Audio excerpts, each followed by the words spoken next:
बोला जाता था, राइट। महाभारत का जो सबसे बड़ा युद्ध हुआ वो अर्जुन और कर्ण के बीच हुआ। तो जब अर्जुन कर्ण को रथ को मारते थे तो रथ 7 हाथ पीछे जाता था, और कर्ण जब अर्जुन के रथ को मारते थे तो रथ 4 हाथ पीछे जाता था। इस प्रकार घंटों युद्ध चला, 2 घंटा, 4 घंटा, 8 घंटा, 9 घंटा। तो फिर अर्जुन को घमंड हो गया और अर्जुन स्माइल लेते हैं और भगवान कृष्ण से बोलते हैं, प्रभु आज एक क्लियर हो गया कि दुनिया का सबसे बड़ा धनुर्धर कौन? बोला कौन? बोला मैं। बोला कैसे? बोला देखिए मैं और कर्ण दुनिया का सबसे बड़ा धनुर्धर थे, दोनों में कंपटीशन था। बोला यस। अब मैं जब कर्ण के रथ को मारता हूं तो 7 हाथ पीछे जाता है और वो मेरे रथ को मारता है तो 4 हाथ पीछे जाता है। इसका मतलब कैसे? तो प्रूफ हो गया कि दुनिया का सबसे बड़ा धनुर्धर मैं हूं। अब भगवान कृष्ण मुस्कुराते हैं और बोलते अर्जुन जो तुम देख रहा है वैसा कुछ भी नहीं, और जो तुम नहीं देख रहा है वैसा बहुत कुछ है। अब देखो देखना। बोला तेरे रथ के ऊपर सबसे ऊपर कौन बैठा? बोला हनुमान। बोला तुम्हें याद होगा कि तुमने बांध बनाया था अपने गांडीव से, अपने धनुष से, और वो बांध किसी से नहीं टूटा था, और जब उस बांध पर हनुमान जी एक बार जंप किए थे तो बांध का 100 टुकड़ा हो गया था। अब इशारा करते हैं हनुमान जी को कि तुम यहां से ऊपर उड़ जाओ, और भगवान हनुमान तो इशारे के मुरीद थे, वो अपना वहां से ऊपर उड़ जाते। फिर बोलते दूसरा कौन बैठा? बोला त्रिलोक बैठा हुआ है जो तीनों लोक का लोड लिए हुए, और इसके बाद कर्ण तुम्हारे रथ को मारता है, 4 हाथ पीछे जाता है। अब भगवान धीरे से अपने वेट को भी वहां से हटा लेते हैं। अब फिर अर्जुन युद्ध शुरू होता है। अर्जुन फिर मारता है कर्ण को रथ को 7 हाथ, और बोला जाता है कर्ण जब अर्जुन के रथ पर तीर मारता है दोस्त, तो अर्जुन का रथ ब्रह्मांड में घूमना शुरू हो जाता है। कहां? ब्रह्मांड में। अगर जमीन पर ही नहीं, ब्रह्मांड में। अब अर्जुन को अपनी औकात पता चलता है, तब भगवान उसे कंट्रोल करके लाते हैं। तो जब कृष्ण का हाथ होता है तो सब कोई अर्जुन बन जाते हैं। मेरी बात समझे? अच्छा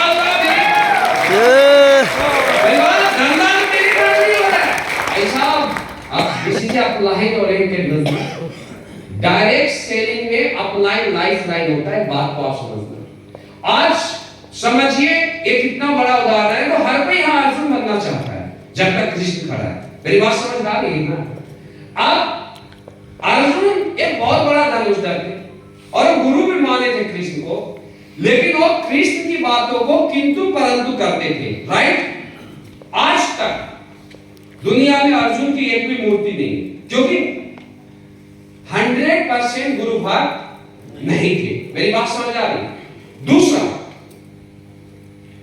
आप रामायण का दूसरा उदाहरण मैं बताना चाहता हूं। रामायण में जो सबसे बड़ा योद्धा थे, सबसे बड़ा वीर, शक्ति का रूप बोला गया है भगवान हनुमान जी को, राइट। सारी तीनों 42 सेनाओं को 3 तरफ भेजा गया, और हनुमान जी इतने बड़े योद्धा थे, इतने बड़े वीर थे कि लोगों को शक था कि सीता माता दक्षिण की ओर होंगी।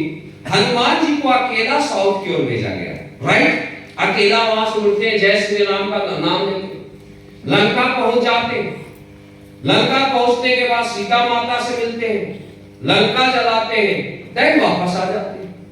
जैसे वापस आते हैं तो बानरी सेना में जय जयकार शुरू हो जाती है हनुमान जी की। प्रभु भगवान राम, भगवान हनुमान ने चमत्कार कर दिया। बोला कैसे? बोला हनुमान ने लंका जला दिया, हनुमान ने सीता माता को ढूंढ लिया। तो वहां सभा लगता है, जैसे अभी सभा लगा हुआ है, तो अपना पूछ रहे हैं बता कितने सेनाएं, बोलता है नहीं बोलता है, तो रिपोर्टिंग वहां भी होता है। ऐसे नहीं, पहले भी राजा महाराजा हर जगह रिपोर्टिंग सिस्टम था। तुम लोग भूल जाते हो उस चीजों को, तरीका अलग था, और पहले का रिपोर्टिंग बिल्कुल परफेक्ट था। फिर आपको वही याद करना है। तो राम का सभा लगता है, रिपोर्टिंग सिस्टम शुरू हो जाता है। तो रिपोर्टिंग में सबसे पहले अंदर आते हैं, बोलते भगवान राम, प्रभु मजा आ गया। बोला हनुमान ने लंका जला दिया, हनुमान जी ने सीता माता को ढूंढा। तो भगवान राम पूछते, हाँ हनुमान बताओ, क्या तूने सीता माता को ढूंढा, क्या तूने लंका जला? बोला नहीं प्रभु। फिर इसके बाद लक्ष्मण जी बोलते हैं, प्रभु भैया हनुमान ने लंका जलाया, हनुमान ने सीता माता को ढूंढा। फिर भगवान राम पूछते, हनुमान तूने लंका जलाया, तूने सीता माता को ढूंढा? बोला नहीं प्रभु, हाथ जोड़ के खड़े। फिर इसके बाद सुग्रीव राजा थे, बांदी से होता।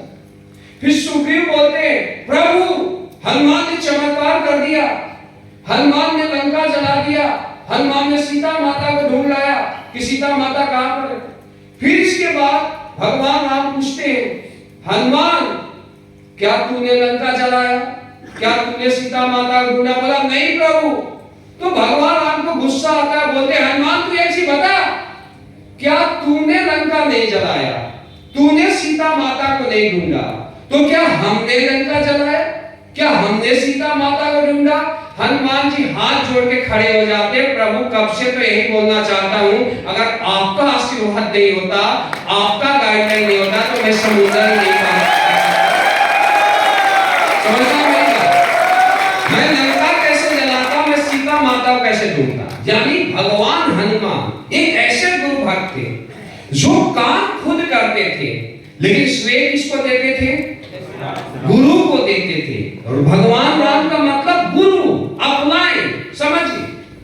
आज इस गुरु भक्ति का नतीजा है कि दोस्तों आज अर्जुन इतना बड़ा धनुष था लेकिन गुरु भक्त नहीं था।